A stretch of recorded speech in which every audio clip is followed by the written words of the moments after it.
હા તને કહું, એક 500 રૂપિયા દે ને, ગાડી પેટ્રોલ પુરાવું છે, પૈસા પતી ગયા મારી પાસે. 500 રૂપિયા જોતા છે? હા. તો એક શરત છે, હો, જો તમે મને ગુસ્સો દેવડાવો ને તો હું તમને 500 રૂપિયા આપું.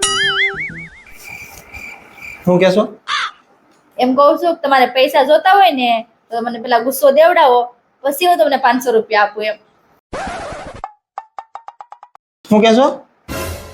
તમારે પૈસા જોતા છે ને તો મને પેલા ગુસ્સો દેવડાવવાનો, એટલે હું તમને 500 રૂપિયા આપીશ. એમ સમજાતું નથી કાંઈ. હું સમજાતું નથી? એક ને એક વાર 3 વાર કહેવાની. તમારે પૈસા જોતા હોય ને તો પેલા મને ગુસ્સો દેવડાવવાનો, પછી તમને 500 રૂપિયા આપું એમ કીધું મેં. આવી ગયો ને ગુસ્સો? લાવો 500 રૂપિયા. No, no, no, no.